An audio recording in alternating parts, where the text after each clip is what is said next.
Hey, everybody, and welcome to Nerds with Friends, a Nerd Salad podcast. Thank you so much for tuning. And before we get started on this week's podcast, I just thought I would make a small little, just so you know, announcement about some of the audio content. This week we had a little bit of an issue with one of the recording setups of one of our contributors. And so for about the last 20 to 25 minutes, their audio can get a little wonky, where for very brief periods of time they can be kind of distorted. And it almost sounds as if their mic is blowing out. But I don't think that's what was happening because we could hear them fine through Skype the entire time. So I'm not entirely sure what was going on with that. But I did the best I could to de-amplify or delete the sections where the audio was kind of distorted and unpleasant to listen to.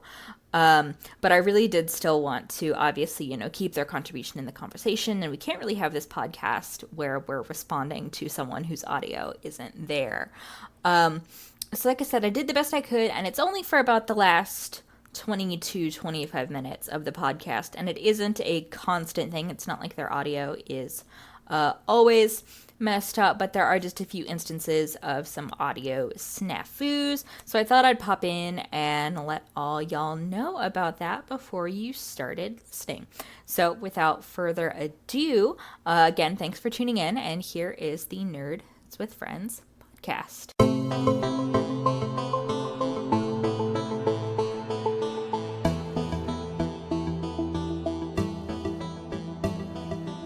Hello, and welcome to Nerds with Friends, a nerd salad podcast. I am the Kieselgoer Kid coming at ya, and this week we've gathered together some interesting people and some good friends to discuss a topic that is near and dear to my heart: difficulty in video games. What does it mean? What do we think about it? How should people deal with it?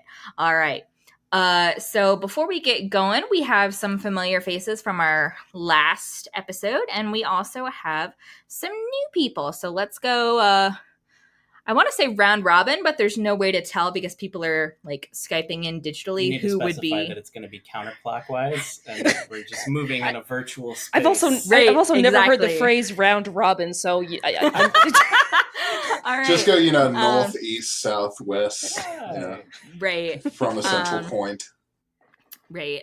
But, so hi, I'm Emma Kostopoulos, right? I'm the host, online tag, the Kieselgoer Kid, pretty much everywhere. Returning, we have Christopher. I'm a professional do-nothing, and I spend most of my time screaming into an endless void. Oh, I'm sorry, Twitter. That's what it's called. Twitter. Twitter. Right. That too.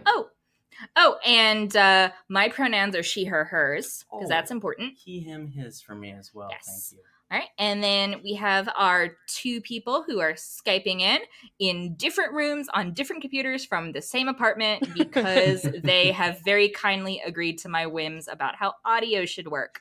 Aaron and Reese. Hello. Oh, I thought. Okay, I thought. Pronouns.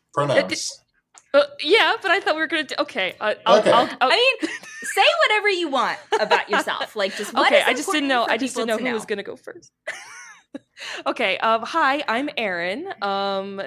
She, they, her, theirs, all that good stuff. I'm fine with pretty much either one. I go by Polychromatic Dragon online on a lot of places, and I do art most of the time that I can. If you're a longtime Nerd Salad fan, you will recognize their voice because they used to do Let's Plays with me. Hello. We screamed a lot about Cuphead. We sure did. God. I did an art one time, but I was high for 3 days, and I woke up in a ditch in the Mojave Desert. As one is prone to do. Art kills, kids. Art kills. And I am Reese Schultz. I go by a day on Wired on Tumblr and Twitter, and I played video games for most of my life, and I'm currently a professional animator. So, Oh, that's so fun. I know, isn't it? He's like super cool and successful and shit. I know, like what? Also, honey, what are your pronouns? Oh, he, him, his. And we are engaged to be wed in. Wait, no. We're engaged, going to get married, whatever, in 2 months. So it's getting close. Yes, the stress And I'm definitely is not. building. I'm definitely not panicking. I'm definitely not freaking out. I am. But anyway. Right. I think it's important to calm down the day before to put on the song "I'm Getting Married in the Morning" from My Fair Lady. That really brings an appropriate tone to a modern marriage, I think. Well, I pretty much just gathered that I'm gonna just be wasted the entire time, like so. Ooh, that's better than my dry wedding. Hey, mistakes were made. Oh. Y'all people, and you're being happily married. It's disgusting. Okay, Absolutely.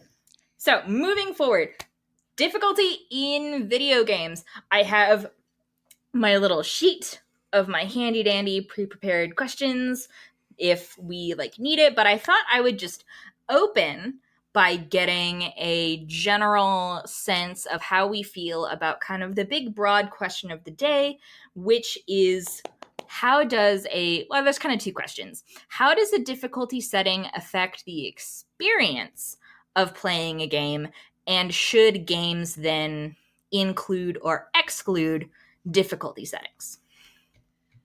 I will start off with something with me in video games, just as a general thing. I love video games. I always have. However, over the past few years, I have declined in my time in video games. It's kind of a complicated relationship, video games and I only play a few here and there, but I unfortunately don't consider myself like a hardcore gamer or anything like that.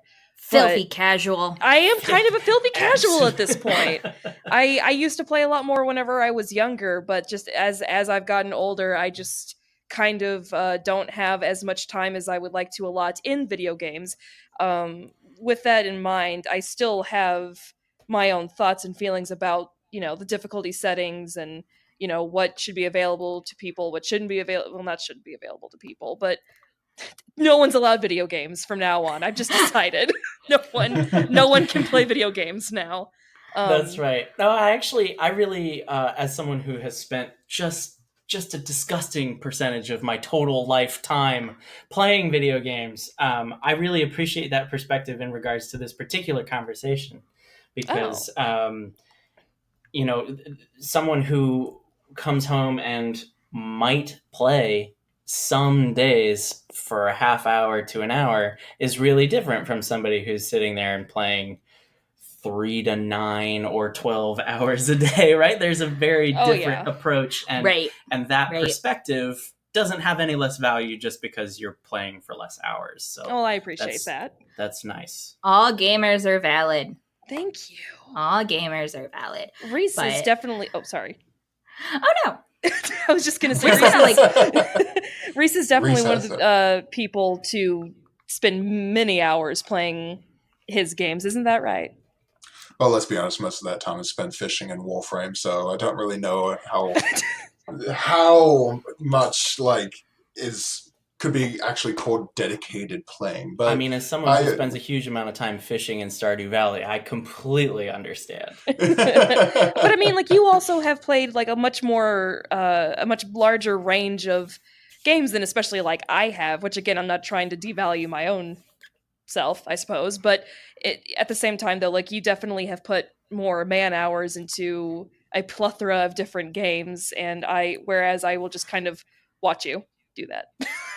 Well, I think this definitely highlights the main sort of drive of this overarching question, which is who are we talking about when we're talking about gamers? Because there is, despite any sort of one overarching thing as overarching sort of term that encompasses it all.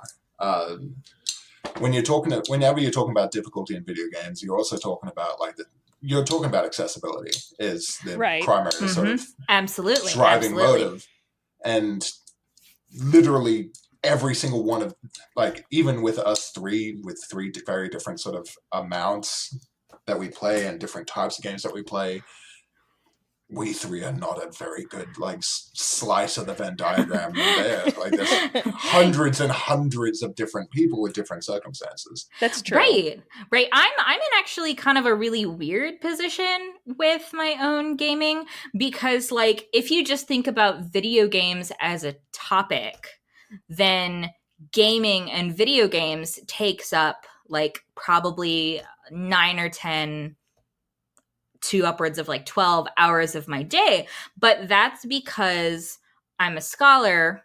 Yes, scare you quotes, are. Scholar, grad student. Ooh, just and drop that bomb. yeah, claim it. And I study video games. And so even though video games takes up like the majority of my day as an abstract concept, I probably only play for about 2 hours a day on a good day, because I'm spending so much time reading about games, writing about games, watching people play games, and Becoming so, games. right, becoming one with the game. Yeah, and so I have to say that my experience with like literally playing video games, though it is my dearest love, and I used to play a ton back in like high school and undergrad. Nowadays, it is more akin to kind of Erin's experience, where I spend my day working on the things I need to do, which happen to revolve around video games. And then in the evening, I get a couple hours to, actually sit down and play a game. So, Right. I, on the other hand, can spend, I mean, honestly, this is not a joke. Like, I mean, anywhere from 5 to 10 hours on most days playing something, whether it's playing Stardew casually on the couch or fiddling with stupid mobile games or actually playing at a PC or my PlayStation or whatever, spending a huge amount of time playing games, because that's what you do when you're unemployed and don't want to do anything else. I miss that though. Like I used to. Isn't it? I mean, that's It's- what you want to do when you're employed as well. Well, believe me. exactly. Well, and it both makes me feel bad about myself, and is the only life that I've ever wanted to live. So what are you going to do about that? But this is so, and I like all the things that have been said so far, and I think that it is important to consider, what difficulty actually means, because games have expanded so much as a medium, even just in the last 10 years, that people who say now today that they don't play video games are actually spending a lot of time playing mobile games, right? Right, and I think that counts. Absolutely, it does. Huge expansion in the mobile game market, and this conversation affects them too, even if they're not really aware of it. So in addition to talking about who's affected, which is everybody, and what the different needs are from different types of people and different types of games to provide a fulfilling experience, is kind of, we need to ask, what purpose does difficulty actually serve? And I was watching some things today, doing a little bit of prep, just thinking about this topic. And one of the things that I've seen before, but was reminded of, is that the initial purpose of difficulty in video games was to get more money out of people. right, because of arcades. Exactly. Arcades. And the harder the game was, so long as you had an engaging loop where you weren't just die, so long as it felt like you were actually enjoying playing the game, the harder they could make it, or the steeper they could ramp the curve of that difficulty, the more money they could get out of you. And then as soon as home consoles became a bigger thing, that the reasoning behind making it hard went from we get more money out of you to we don't have enough space on a piece of physical media to actually make this game any longer. So we need to turn 3 to 5 hours of content into 30 to 40 hours of content, however we can. And difficulty is one of the ways that they make these very repetitive, very simple, older games last longer.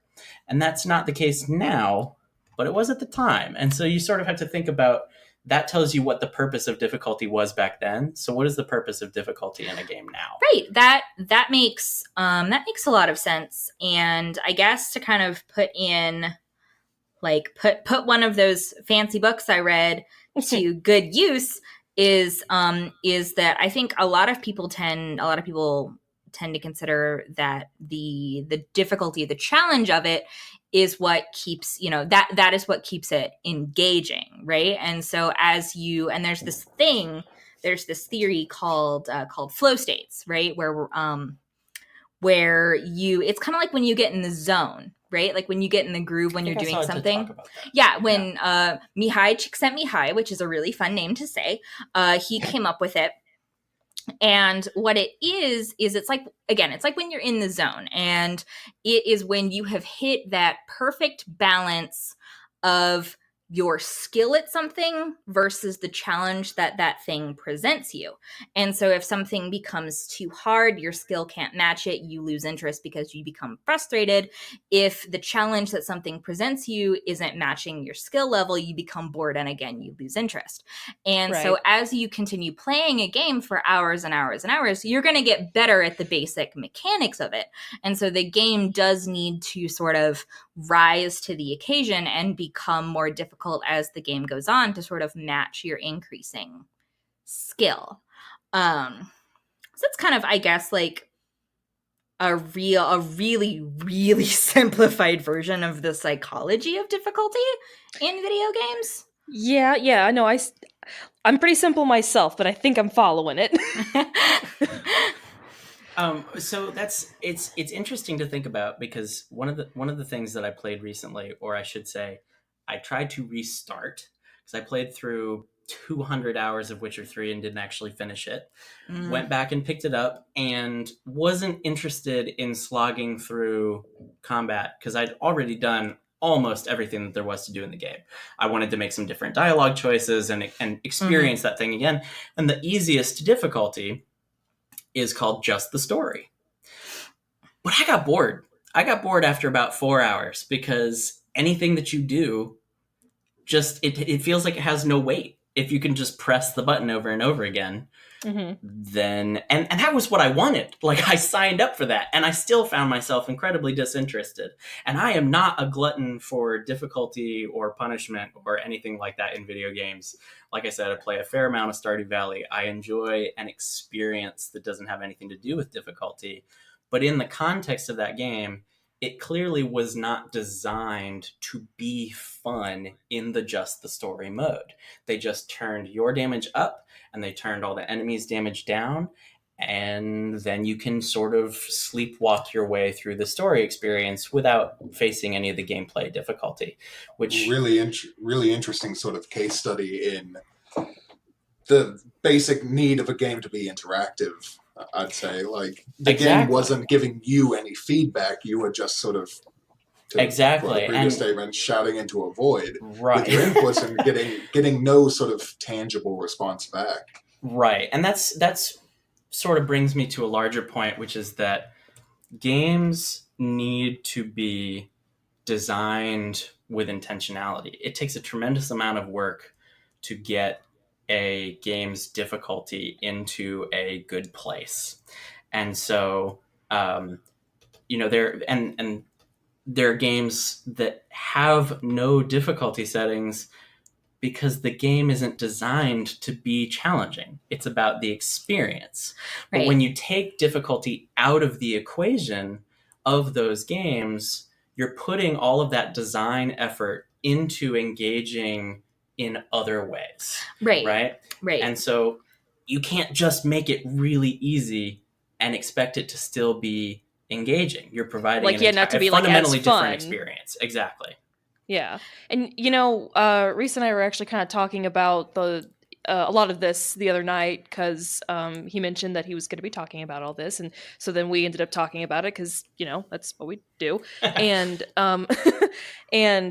he brought up a really good point about video games and difficulty levels, and what you touched on it for a second there, basically talking about how the story mode and all that was basically just like ramping all of the damage and all this stuff down. Reese, you were the one that kind of like knows a little bit more about it, like about like difficulty settings and all that stuff. Well, I guess now's a good. We've covered like the basic grounds. I guess now's a good point to bring in just sort of the base fundamentals of what we're talking about. And so I'll state my opinion on it, I guess. Me personally, I am a strong advocate for getting rid of difficulty select as we know it. I am a long-time hater of, well, not actually a long time, but fairly recent hater of the mechanic of difficulty select, where you just sort of pick from a list that says easy, medium, and hard with absolutely zero context for what those decisions mean and how they're going to affect your experience going forward. As an example, two games that I've played within the past year. God of War, new one, fantastic game, love it, highly recommend it. So good. I picked it on medium because I typically want just a fairly evenly matched challenge, and discovered that one was actually not hard enough, not giving me sort of that satisfying combat that I wanted, so I ended up having to switch it up to hard, but my first introduction to the story was still affected by this decision that didn't really match what I wanted. And going into the second example is going into Kingdom Hearts, the new one. Oh God! Hang on. Do you mind if I go ahead? And, can I wait? Can I? Let me finish the thought real quick. Can I? It's like I don't have feelings. much here. I don't have much to throw in my hat in with some of these things, but I definitely have some words. But go ahead. So my experience with Kingdom Hearts, I played 1 a lot. I played 2 a little bit. I played through the story, but my primary experience with Kingdom Hearts is Kingdom Hearts 1. And if you all recall, I don't know how many people here have actually played it, the boss fights in Kingdom Hearts 1 were no joke. I literally the boss quit. Fights in Kingdom Hearts I 1 literally were quit at the first big boss because it was too hard. Yeah, I have beaten Kingdom Hearts 1 probably 6 or 7 times, and there are still bosses that I like actively dread. Like fucking Ursula in Atlantica. Oh, fuck Ursula. Oh, Fuck my Ursula. God. I have Ursula tattooed on me, and screw that boss. Yes. So that was my sort of frame of reference that I was bringing in. So I chose medium for that one as well. It turns out Kingdom Hearts has evolved a lot, and Kingdom Hearts 3 is now a much more, I hate the term, but I guess there's nothing else I can think of off the top of my head to use. It's a much more sort of casual experience. I would have to agree myself, and the casual gamer, saying that. Is it okay if I interrupt you for a second, Reese? Yeah, go ahead. I was like, we lost him. He's gone. No. He's in the reverie about hating Ursula / thinking Kingdom Hearts 3 was Sephiroth was my number one worst. Oh, yes. But, not... anyway, with Kingdom Hearts 3, like, I'm not going to go into a huge tangent about that because we do not have the time, and that's not exactly what we're here to talk about. But, I still enjoyed it. I still had fun. I was on, I think, the regular setting, and I think I died twice. I think the entire game, and that's that's fine. I am mostly here to experience the stories of video games. Like, I mean, I like the actual like hacking and slashing and all that good stuff, and I like a little bit of a challenge, I guess, but I care more about the stories of these games, and especially with Kingdom Hearts, with whatever you want to call that for a story that is the cluster that is everything. I think 5 hours learning the story of Kingdom Hearts before playing Kingdom Hearts 3, and I still was so lost. Oh yeah, no, there's no way of understanding everything. I'm fairly certain. But despite the confusion of the story of Kingdom Hearts, I still wanted some kind of either closure or whatever the next chapter of all these characters that I grew up with, what was going to happen with them.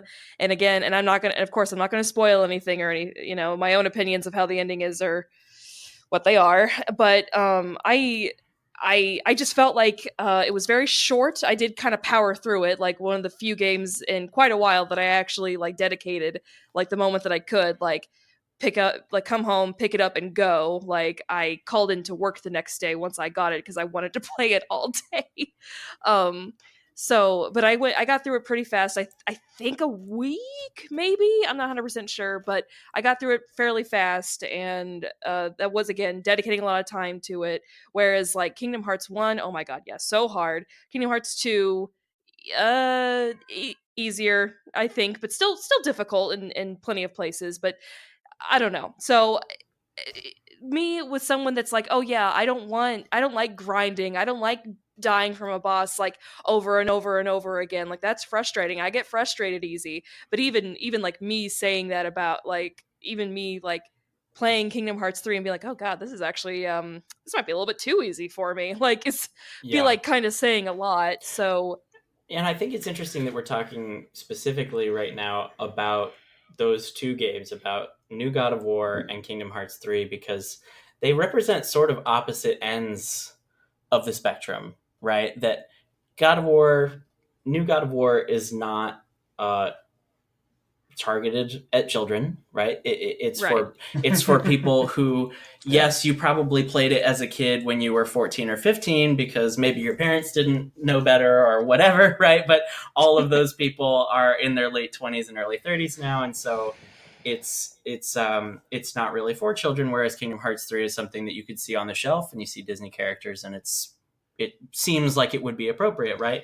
I don't at all think that easiness means that it's a kid's game.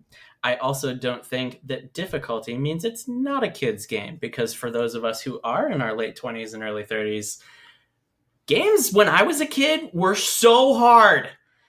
Well, yeah, I was about ready to say. I am having visceral Crash Bandicoot flashbacks right now. So many hours of my young life bashing my head against the wall of various insanely difficult video games. Donkey Kong Country and your goddamn minecarts. God, gave me nightmares. But I thought that it was interesting that you said that you pumped up the difficulty on God of War, because I played it on technically the second lowest difficulty, the give me a balanced experience difficulty. And there were parts of it that were quite challenging. And I found that the most challenging Cough Valkyries content, Valkyries. Oh, God, yeah, Valkyries. Sweet Jesus. Many respawns. I worked on the Valkyrie Queen, I think, for a solid 2 days. It was a while. It took me to. I didn't get beat there. The Valkyrie I couldn't bash my head anymore. I'm already developing, long-term brain injuries from my early days. But that being said, as difficult as those sections were, I didn't feel bad about not beating them. I knew that I could have turned the difficulty down if I wanted to, which was nice, because what if I wanted to, experience those pieces of content? I guess theoretically you could say that I wasn't experiencing the true version, but also the hardest difficulty in this particular game, in God of War, is called Give Me God of War, which I find pretty problematic, to be honest. Yep, absolutely. Oh yeah, like as if it's saying like, oh, you're not really actually God of War unless you play on the hardest possible setting. Because when I played Halo Combat Evolved on Legendary, I think that the description for the difficulty just said you will die, right? Yeah. Because it's telling you this is harder than it should be. Because have fun, go at it if that's what you're into. But it's good luck not a requirement. To ya. Calling it "Give Me God of War" is just kind of uncool, and I think does perpetuate a little bit of this sort of elitism, where it's like, oh, you didn't really play the game, like that kind of sucks. I just want a game that's good. And I think that the difficulty being engaging and not prohibitive is part of making a game good. Right. Yeah, and I think this. Sorry, you go ahead, Emma. Oh, well, I was going to kind of go off on a tangent because Emma recently learned about dynamic difficulty scaling, and Emma really wants to talk about it because she thinks that I think it would actually be a really good solution to what you were talking about earlier, Reese, where you would I want to get rid of this thing where we just pick at the beginning with no context, right? Because some games, the most famous one that did it was Resident Evil 4, do this thing that I've referenced called dynamic difficulty scaling. And what that is that the game starts you off with an experience. There is a cat who wants my attention right now. Vincent. But the game starts you off and everybody starts off having the same experience with the same difficulty level. And then the game gauges how often you die, how difficult of a time you're having.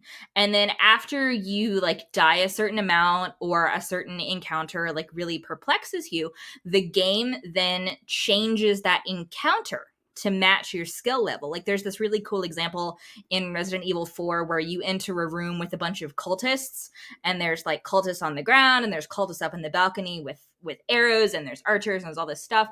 And depending upon how often you die trying to get through that encounter, after a certain number of times, the game will scale down the number of bad guys and how many hits it takes a bad guy to kill in that game.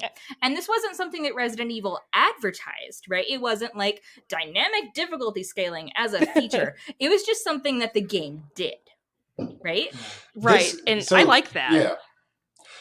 I love it, except for there's a couple issues with it that are fairly outstanding. And this is, I think that dynamic difficulty is one of the tools that is going to be used in the future. I think it's going to be used more, and I think it should be used more. But there's a few things that sort of hamper it right now. You mentioned that they didn't advertise it. That's because at the time they kind of couldn't. And in fact, when people found out about it, it kind of caused a bit of a flame war. A lot of people were actually upset. And I think it's from this mindset and it's a mindset that I share, of the game kind of pandering to me and not letting me learn how to become better. It can come across with certain people like the game is kind of judging you and kind of sort of okay, let me make this easier for you since you're having such like I said, it took me 2 days to beat the Valkyrie Queen. If I'd found out at any point in there that the Valkyrie Queen was kind of pulling her punches, that would have robbed me of that victory in a very serious way. And it took me wonder if we need to embrace the fact that these are games and interactive media, and have a little thing that comes up that says, "Hey, looks like you're having a hard time." I mean, some games a little bit of a, and I think there is some games do that lets you go to the next checkpoint, and I can't put my finger on what game that is. If yeah, you die enough times, it'll actually put you forward a little bit. I know that most Naughty Dog titles, if you die in an encounter, will be like, "Hey, you're dying a whole lot. Do you want to turn the difficulty down?" So maybe there is, I don't know, because it feels almost kind of like we're at an impasse, because it's just dynamic difficulty, that's pandering, and that's not letting me become better, and it's judging me. But then and that's a good point. I never considered that. But then letting you choose, then you're going in without context for the difficulty of the experience, and and so it feels like a very difficult thing. Yeah. And I mean, there's to what extent can you embrace a sort of meta approach where you go through one door to continue doing the Valkyrie experience over and over, and then after you die 50 times, a little thing lights up on the wall and it says, "Oh, we didn't notice this before. You can whack it and she'll have less health." There are ways to not rob you, because I very much agree with you, Reese, that I don't want it to just spontaneously change out from under my feet because if I'm trying it this many times, if I'm trying and failing this many times in a row, I know that I'm losing. I don't need you to just be like, you're losing. I'm gonna give you, here's a stick. Like, just you Like, can yes, give me the thank you, option, beat me while I'm but down. don't take the floor out from under me if I'm trying to engage with the content as designed.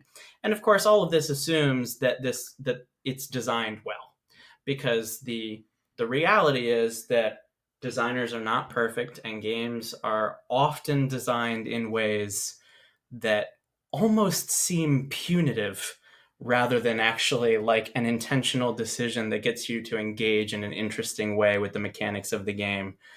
The biggest culprit probably being having to replay content in excess of, I mean, God, really, if it's any more than like 5 minutes, then I just lose my mind. And I just found out that among the various flaws of the new Wolfenstein game is that if you die on any boss but the last boss, it makes you replay the entire Oh section. God.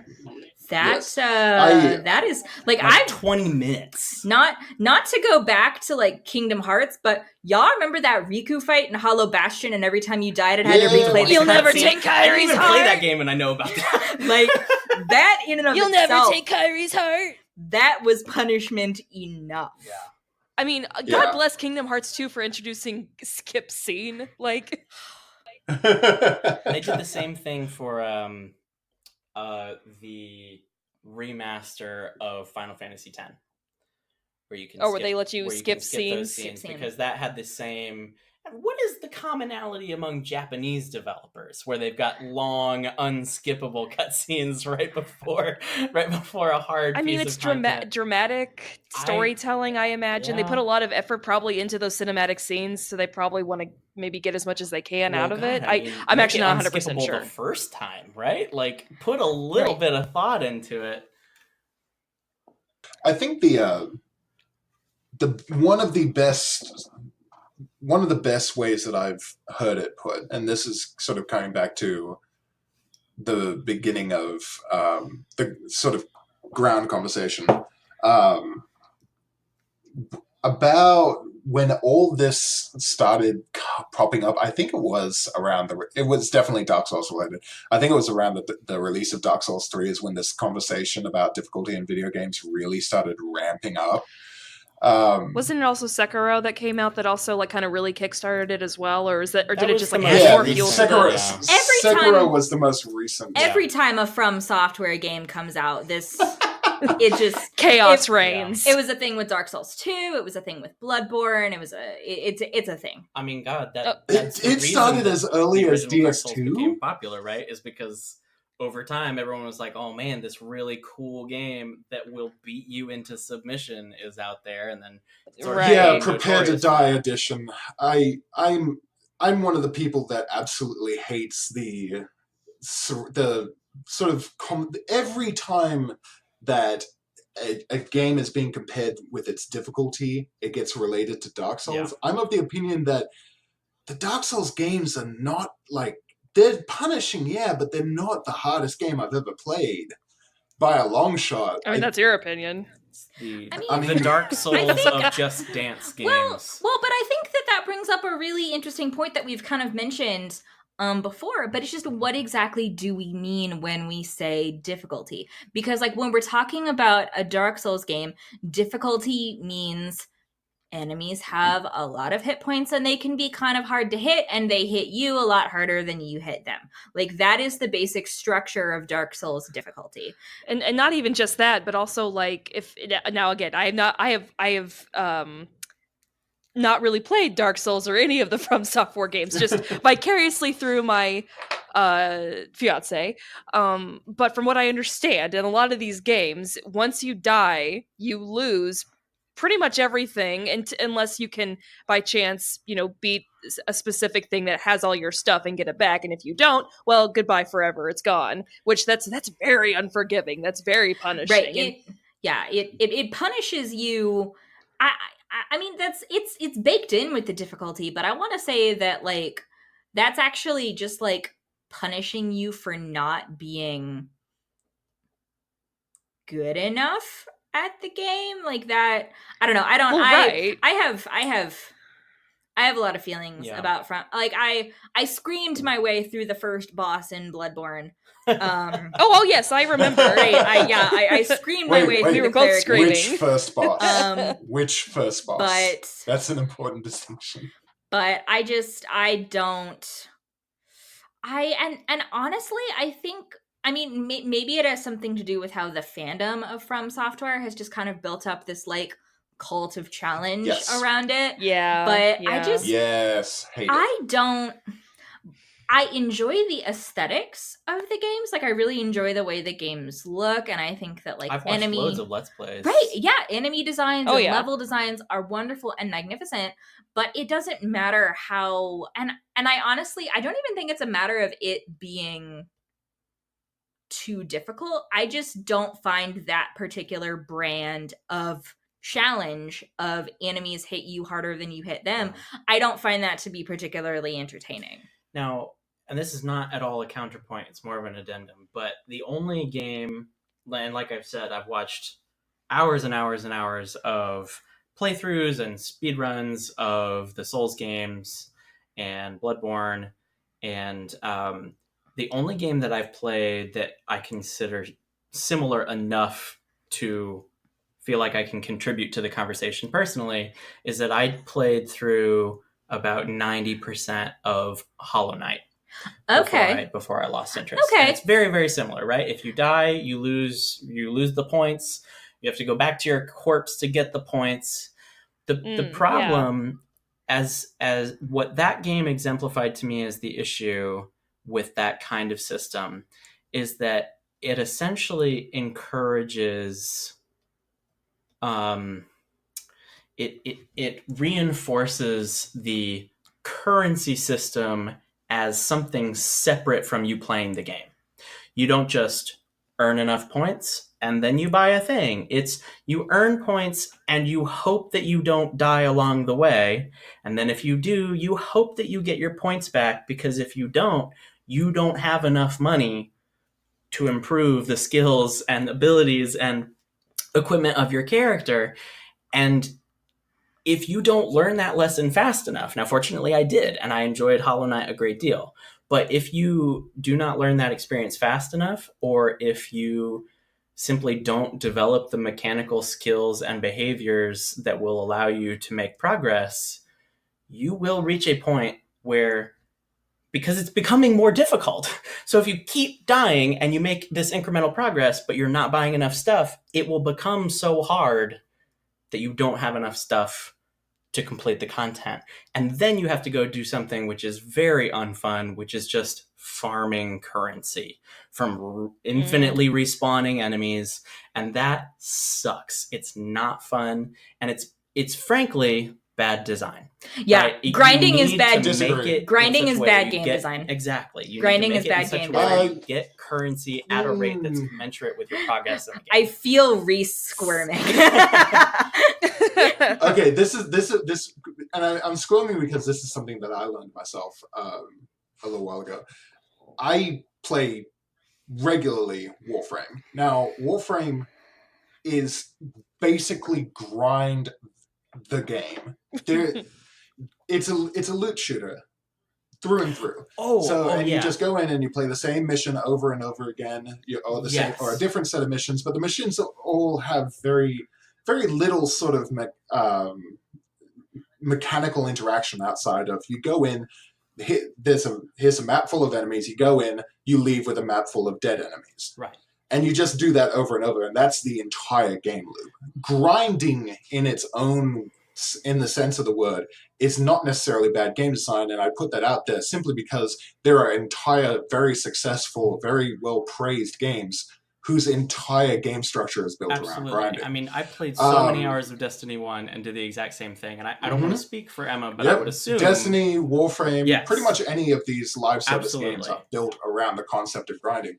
And I mean, I would assume that it's in relation to making progress in the story, though, right? If it is like a Souls game or like Hollow Knight, where it's about actually making progress and fighting new and different Is it? enemies. And Is the Soulsborne game about necessarily the narrative? I'm of the opinion that narrative in a Souls game is almost no, I didn't say non-existent. narrative, I said progress.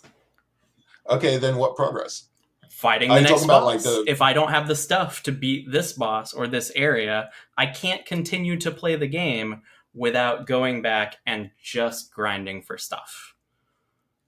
So here's where I get into sort of my theory of what Soulsborne style design is, and it is not about narrative. It is about basically question, question, question, then test whether you really know it. So recently, I just got into it and started playing Sekiro, and Soulsborne games for me are almost at this point like a comfort.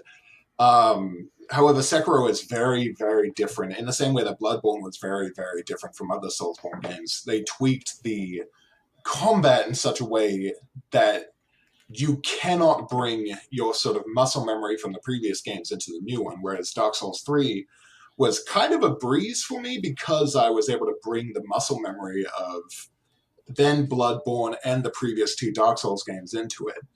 Um, I had a very hard time in the beginning. And what what I would sort of posit is that the grindy aspect of it, where you run out of something and you have to go and you have to farm it back up, you lost that thing because you died. And you died because you didn't know some aspect, or you didn't have some certain muscle memory, or you weren't familiar with some form of the tells of the game. So I would posit that it is designed in such a way that if you died and if you lost everything, it's telling you, hey, you need to go back and practice more. Go back, practice more on these enemies, get more used to the combat. These games are built in such a way that you cannot sort of force the game to accept the way that you play. You have to change the way that you play to what the game is demanding of you. I sucked at Sekiro to begin with. I'm pretty sure every single person in Japan now has Dragon Rock because I died so many times because I did not have any familiarity with parrying. I got through both Bloodborne and Dark Souls because I got pretty good at the dodge mechanic, but I had no success ever with parrying. So going into Sekiro was kind of like starting from scratch with me. I had to get better at parrying. And once I sort of got familiar with that mechanic, that's when I started to make significant progress again. And I could not beat the first boss because I sucked at parrying. I just couldn't do it. And so the dying mechanic was the game sort of telling me, go practice on easier enemies where you will likely, A, have more fun, and B, it'll be a sort of test bed for you to get better at this mechanic. Yeah. So that's no, sort of and that's perfectly fair. I mean, I would venture to say that my issue is not at all with the game systems working to communicate, hey, you're missing something, or hey, this skill-based aspect of the game is going to require something from you that you haven't developed yet, which I, frankly, if you got to the first boss and hadn't learned that parrying was super, super, super necessary, then that's a failure of game design unto itself. But that's another issue. I agree. My problem is that I want the punishment for not being good enough, or the consequence for dying or bashing my head against the wall, to be that I didn't win. I don't want it to be, you need to now spend 30 minutes to 2+ hours going through areas you've already been in to get money, essentially, right? Currency that will give you abilities that will make the next encounter easier because you died too many times getting to the encounter, so you couldn't afford to buy them. Every game that I've played that has a really satisfying sense of progress staggers what you can afford with how far you are in the game.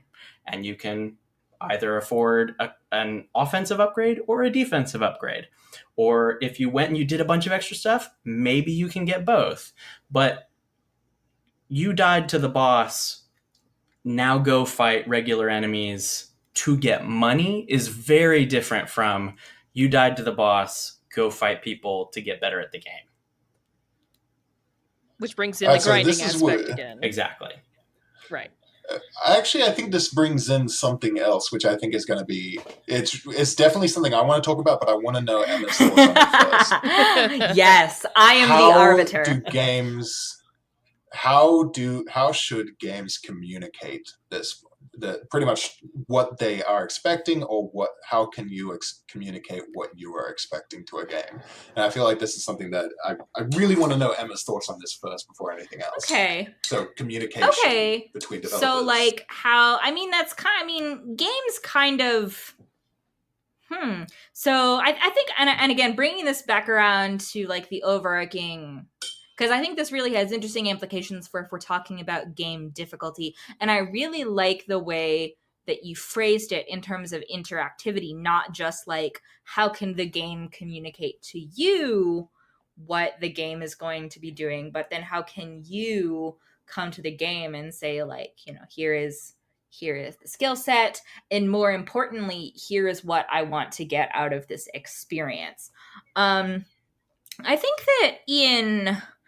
that that's kind of a thing that a lot of, and there's no really good genre distinction for this, so I guess I'm just going to have to go like so broad that I'm gonna cringe. I'm gonna post cringe. You posted cringe. You will lose subscribers. Yeah, I'm gonna post cringe and just say that like games that are really like action oriented tend not to. I don't want to say they don't care what a player is communicating to them, but just sort of the way that they bake things like difficulty in, and how those games are kind of necessarily less predisposed towards choice, right? It kind of seems. So do you mean like? Sorry, do you mean like games like, when you say action games, do you mean specifically like games like Bloodborne, right, Sekiro, and Doom, and Call of Duty, yeah, exactly. Oh, okay, It's so broad. Like, I mean, basically everything except RPGs. Right. Okay. So action. I guess there's only two kinds of game. There's RPG and there's action. But nothing else. Yeah. Emma solved video games. Yeah, I've done it. I fixed it. Everyone go home. All right. Good wrap up, everyone. But and that's something that I've kind of thought about, because I really do enjoy a good platformer. I enjoy a good first person shooter. But it is really interesting that those games do seem to be much more focused on, and I absolutely hate this. So, but, and I'm doing air quotes around this, the developer's intended experience, right? Like, that the developer has this experience that they have curated for you. Right. And so I'm sorry, I'm trying to make sure I'm following. So you hate that. You hate that developers have their... I hate the idea that should be the be-all, end-all of how we look at a game, and that should be like the measure of whether or not you understand, are good at, and got what a game was trying to do. I'm really glad you clarified that, because I was going to have a few counterpoints lined up against that. But the fact that you clarified that's the be-all and end-all.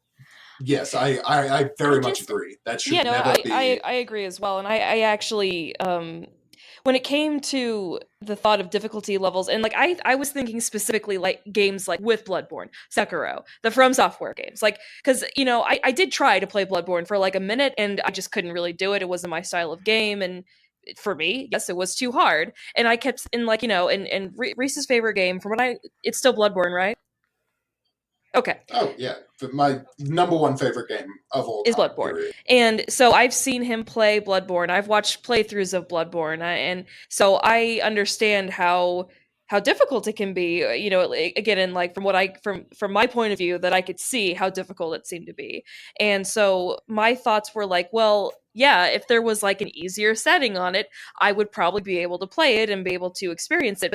But then like from what I understand, the idea of games like Bloodborne and Dark Souls is to kind of go through this grading process, to die over and over again, to lose everything and try and build yourself back up. And that way, and all this, and part of the game itself is to experience those feelings. And so, like, and I do not mean to sound pretentious in any way, shape, or form, and I apologize if I do, but as a creator myself, having this like goal of an experience, a thing for people to indulge in, to look at, to whatever, to have that idea and to have it come across the way you want to, I could see that being kind of important. But at the same time, this isn't like just an art piece you're putting up on a wall that only, like, like, this is an interactive thing that does involve your fandom base, your base of people that want to play your game. And so at the same time, it's like, well, yeah, you should definitely have this like a little more accessible for people who want to enjoy the game, who either, like me, don't exactly have the determination and skill to fit exactly into like that you need me to be, or people who just like honestly just can't because of disabilities, or just things like that where they can't react fast enough, or anything really. So for me, on the topic of difficulty settings with I guess very specific games, is it's oddly split, because it's like creators' intent of their vision, but at the same time, I also want people to be able to play the game. Right. And I mean, we have to sort of ask ourselves, like, it does difficulty have a place in the uh I'm having trouble coming up with the words, but in uh the list of things that the developer does intend, right? Because I can't help but think that, how hard the game is to get from point A to point B is just as much a part of the process as coming up with the art direction, or coming up with gameplay and combat systems, or I mean, I guess it would depend on the game. if you take away, right? So, and that's absolutely true. That's absolutely true. I'm just saying that if we can say that, yes, how challenging the game is can be a part of it as as the game creators intend, then do we then lay a cap on it can be challenging but not too challenging? Sure. And what does that even look like, right? That's such a nebulous question. Because if we say no, difficulty should not be part of the developer intent for how people are going to consume what they've produced, then we're essentially saying every game should have a autoplay function where I don't have to interact with the gameplay systems in any sense in which they could pose a challenge. I was about to say, yeah. Right? Which, if I'm going to do that, then I'll watch a Let's Play. I'll watch somebody else play the game. Because I've watched somebody play all of Bloodborne and take no damage. So I know that, that it's possible, but I'm not willing to put myself through that. Now, I enjoyed the experience of watching someone play all of Bloodborne and take no damage. And I've watched more playthroughs than that. Right. But I wasn't playing the game. I did not get the gameplay experience. And I can't speak, Sure. to the game in the same way that somebody who has played it. I'm absolutely all for making games in a way where, and I'm not firmly committed to this ideologically speaking, but I think that if you design a game well enough, then the vast, vast majority of people will be able to pick it up and interface with it in an enjoyable and meaningful way. Right? That it's the design that is the barrier between the audience enjoying the experience, or I should say the audience and enjoying the experience. Two notes on that one, a game actually has been made where it has basically an autoplay feature. Nier Automata, you can basically plug something in to the game in 2B, the main character, and it'll target for you, it'll swipe for you, it'll take healing potions for you. You can customize the playability of Nier Automata to the point where the only thing that you control is her movement. And that's entirely consistent within the game's universe. That's entirely consistent. It doesn't break you out of the immersion at all because 2B is a robot, so it makes sense. Not to interrupt, but that reminds me of those games where you can build your own racing levels, and they'll have ones that you just press forward, and it just puts on the accelerator, and then you go through this crazy like race course through all these loops and stuff by only holding the forward button. That's what that makes me think of. Those are enjoyable. I love those. So it's entirely possible to create a game that is simultaneously puts forward a challenging experience, but also has features like that are essentially accessibility options for people who want to experience the game but can't, who have disabilities that prevent them from interacting with the game, and stuff like that. The other note is I would ask the question, because this isn't something that I'm entirely convinced of one way or the other. Does art require that it be accessible to everyone in order for it to be necessarily good? Like, are we putting that as a descriptor on the word good, that something must be accessible to as wide an audience as possible in order for it to be good? I mean, I don't see any system of... I think that if your art is made less good by being more accessible, then it was bad art in the first place. Yeah, I mean, I think you have to lay down a categorical no on that premise, just because, a concert that's played, an NPR Tiny Desk concert can have just as much value as Coachella, right? Like that that the anything from the literal physical presence or the physical ability to consume video or to consume audio, or any aspect of art. And I mean, God, for decades now, people in the modern art world have been doing things which are explicitly designed to be limited in the scope of their audience, right? They're limited in terms of the time that it's available to see, who's able to get in and see it, what ways you're able to interact with it, and the temporal nature of that piece is a critical element. Now, that's not what games are, but if in the future there was a game which was insanely hard to play and only available for 48 hours, that's interesting. I don't know, it doesn't really satisfy the things that I want from video games, but I also don't think that it's wrong in the strictest sense.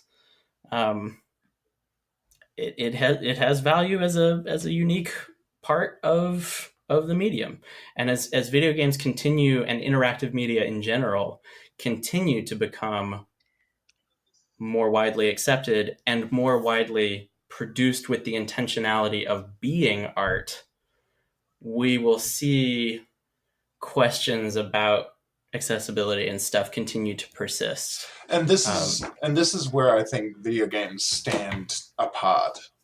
I've seen arguments that an art piece that isn't viewed by anyone has value as art, but I don't necessarily subscribe to that. But art like that you hang on a wall, physical art or visible Any art, all art, 2D art, I guess, or 3D art, moving art, movies, books, like all of these are very much, I am the creator and I will present this to you. Arguments about interpretation of art being sort of your own way of interfacing with video. Death of the author. Death of the Death author. of the author. Death of the author.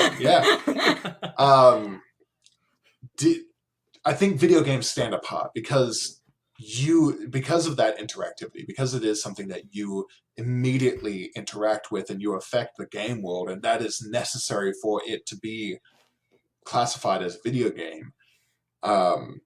They are unique in that you do need to Progress for through the people to be able to story interface with it. and You do need for people to be able to actually interact with it, progress through the story. I don't know. We start to get into some pretty interesting territory here, because this just makes me think of, there is an entire.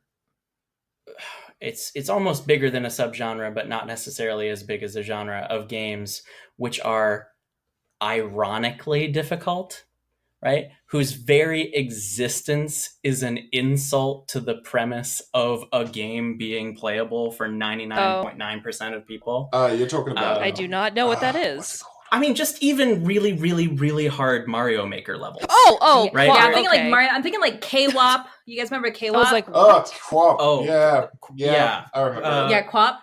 There was Quap, and then there was GURP, which was the other one. I played the shit out of GURP. But right, I was about ready to say was almost more jokey than anything. But there are a number of different platforming games. I think the one is called Getting Over It, Bennett Foddy, is that what you're talking about? Yeah, Getting Over It, and then there's one called like You Will Die or something like that. I think I said that earlier for Halo, but it is called something similar to that. It's a platforming game where 90% of the obstacles that will kill you either come in from off screen or are completely invisible. And the whole point, like the only way to get through the level is to die to every single one of those things enough times that you're able to get through it. And I have no interest in that whatsoever. And I don't think that it qualifies as good design, but it's not a mass market piece of media. And so this is where we have to start talking about games as broadly distributed commercial entertainment. Is this game going to be a Disney movie, or is it going to be a Serbian film whose entire purpose is to insult you and make you feel gross and right? Those things. And again, as games continue to expand as a medium, we will have more examples of things that fall on both sides of that spectrum. And most of the games that we're talking about are designed to sell millions of units. So we're talking about them as commercial properties that it seems like they're communicating that they want almost everybody to be able to play. When is that not true? And when should it be true or not? I just want to throw out there for all the Dark Souls nerds who prioritize difficulty, get yourself a Simon. You want a difficult game? Simon. Come on, you cowards. Simon? The game that has never been... Simon? Do, do, do, do. And you push the buttons. Yeah, the game that has literally never been beaten. Come on. I was like, what video game have I missed? The little handheld game. Yeah. Yes. Yeah. Oh my Yeah. God. All right. Okay. If we're that talking was so difficulty not in my games, brain. That's the most difficult game ever. Simon. Oh, all right. And on that note, I think I'm going to we're gonna wrap it up and do some final thoughts. So just I guess we will let's again I can't do round robin, and that's just such an instinct for me. All right, decisions have That's been just made. such an instinct for me as a teacher. Thank you. Okay, it'll go Christopher, and then Aaron, and then Reese, and then I'll close it out. So just your final thoughts on video game difficulty. Take a minute, ruminate it. Any little audio gems you have yet to plink into the bucket of this podcast, let them out. I want a game that feels Hell yeah. good to play.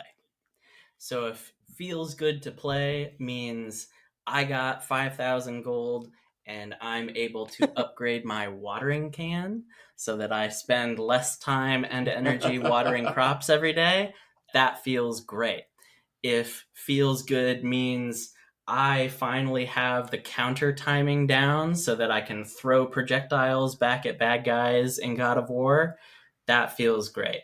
I want games that are designed with great intentionality, and this is something that we didn't necessarily touch on that I maybe would have spent more time on, but the difference between games that let you choose a difficulty level versus games that only have one difficulty level by design. We've been skirting around that, but haven't really addressed it explicitly. I'm generally a fan of a game that's designed with a particular difficulty in mind and lets you choose either a different difficulty or or difficulty modifiers. That I think that's actually a hugely underused mechanic. Is you want enemies to be a little bit beefier, they select more enemy health. You want, your attacks do more damage, but you take more damage.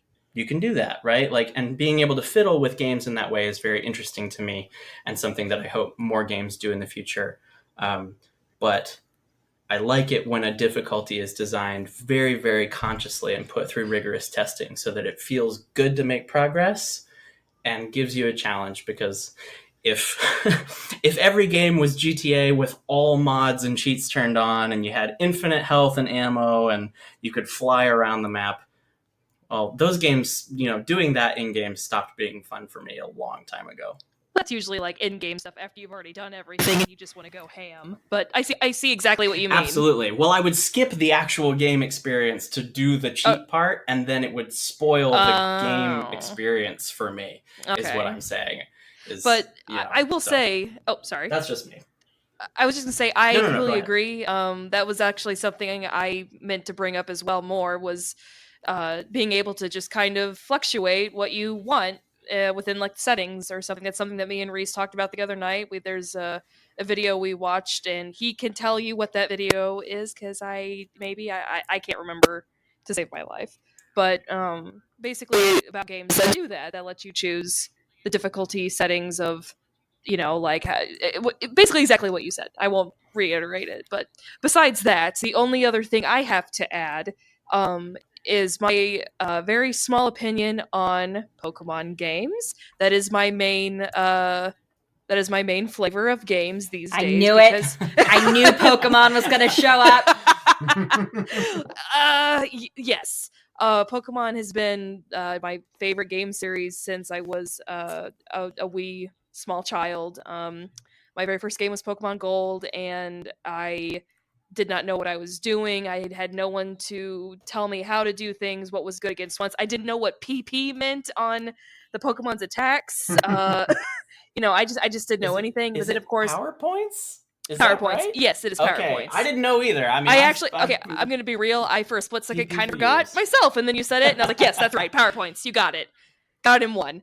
But the thing is, with these last few generations of games, they have gotten easier, and there's a lot of the arguments is that they are meant for children. Yes, they are. But as we said earlier, there were games that we had when we were children that were extremely difficult. Pokemon whenever I was a child, and I remember just like with the Elite Four, just like going over and over and over, trying to beat them, trying to get to the champion, trying to beat everyone, and I can't go back and heal. I can't go back and talk about grinding as game mechanics. No, Not to interrupt you, but that. You're my right, God, though. So many hours spent. I'm sympathizing with you. Crystal was my first one, so I had almost the exact same experience. Yeah, many you're hours, absolutely right. Just like leveling people up. Honestly, after Lapras only spawns on Friday. I actually did not know that, but I had a guide. Oh, you cheater! I was cheater. A filthy cheater. But anyway, what I'm trying to get at is that with the newer generations, there is a lot more leeway with how you battle with people and the champions and the gym leaders, that you get healed every 5 seconds. And I don't mean to complain and sound like back in my day these were harder, because I know that's really unfair, because people, again, might have issues. And yes, they are for younger people, and it probably makes the experience a little bit easier for them and not as super frustrated. And I'm not really one to judge that. The only thing that I would like on the topic of being able to choose what happens is just having like an option in the beginning of the game of like, hey, are you a veteran or are you a newcomer or something like that? Just so you can turn off all these like super easy modes and or at the very least have the option to turn off what attacks are good against what. Like if you have a Charmander fighting a Squirtle, it's going to tell you, reverse that. You have a Squirtle fighting a Charmander and you're about to use Water Gun, it tells you, oh, that's going to be super effective. Like, it's like, honey, how long have you think I've been in this game? I've been here since I was 10. Like, but I understand that, kids or people just might forget. Like, there's a lot of Pokemon types these days. Like, I still don't really actually know what's good against Fairy. So, but again, to have that ability to choose, what tells you what, having like constant healing by random people that come your way, by not being able to leave the champ, like, when you're battling Elite Four to like go back and heal. Like, I never had that option. And I so the fact that that's an option with these newer games is almost kind of disheartening to me. Like, it's just like, oh, well, I mean, I'm gonna do it, but I'm like, I'm gonna take advantage of it. Back in my day, we had to ride our bike up and down the road outside Goldenrod City to hatch our eggs. And I'm sorry, that actually turned into much longer of a tangent than I meant to, and I apologize. But that's if I have a lot of passion about anything in this world, it's Pokemon. So that's my last words on that. Thank you. What Aaron was talking about, the like 3 hours ago. My general thoughts can be pretty much the exact same as Game Maker's Toolkit's video, what makes Celeste's assist mode special. If you want like detailed in-depth of just basically like my thoughts are entirely wrapped up in that game, in that video. I don't like you want a pretty good example of what I hate? Look at Wolfenstein: The New Order's infamous difficulty select. That is the most bullshit possible. Yeah, can I play Daddy? Don't hurt me, bring him on. I'm definitely kind of that. Oh, God, I thought that was fake, too, the first time I saw it. Like, that's... No, that is very real and very, very... Pretty much exact... My feelings on what the difficulty select communicates wrapped up in that little image. Yeah, I think we need new tools. I think that the assist mode a la Celeste is a perfect execution of how games should handle difficulty. 9 times out of 10, just copy what Celeste did. It's perfect. I like difficult games. I really do. I am a huge fan of pretty much everything FromSoft has put out. But I would also love for my fiance to play them. I would love my fiance to play Bloodborne, a game that I literally consider to be a game that has changed my life. So he's had a religious experience because he's kind of weird now. I'm going to be honest. Look, and I. I mean, it's hard not to praise Cthulhu. Like. Oh. I also wanted to give a shout out because Game Maker's Toolkit is a great channel, and not sponsored. Extra credits also very good. I mean, if Mark Brown wants to give me some of that Patreon money. Also, H Bomber Guy, you mentioned earlier you didn't know if there was a term for something, and I can't remember your exact phrasing, but I think it's in his video about Dark Souls 2 where he talks about play conditioning. H Bomber Guy is fantastic. And how I love him. He learned He's to chaotic. like Dark Souls because Bloodborne taught him not to use the shield.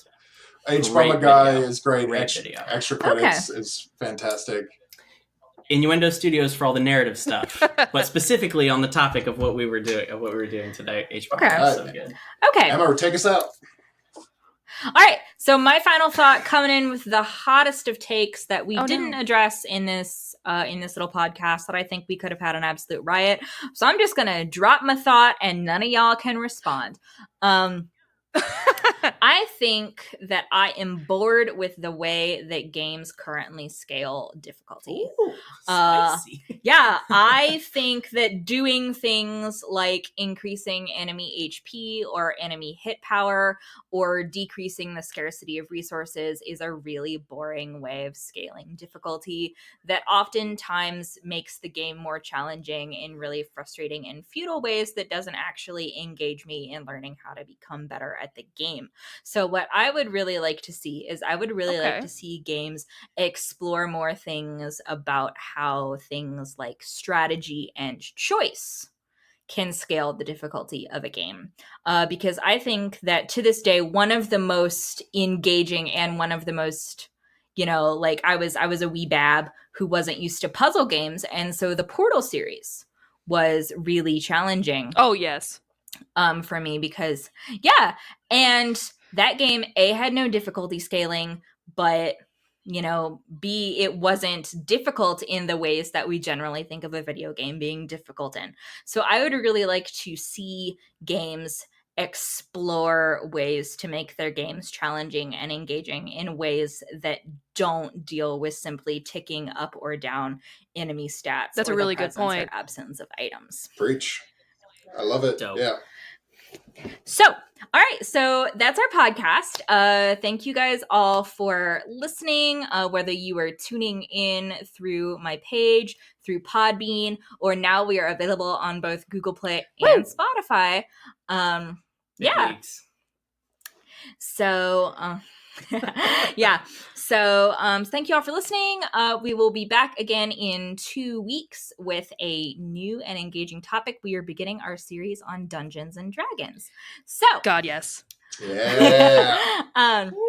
Best game ever made. Yeah. So, we will, right, in some iteration, all these people will return to the podcast in some form sooner or later. So we will all talk to you later. Bye. Goodbye. Bye. Bye.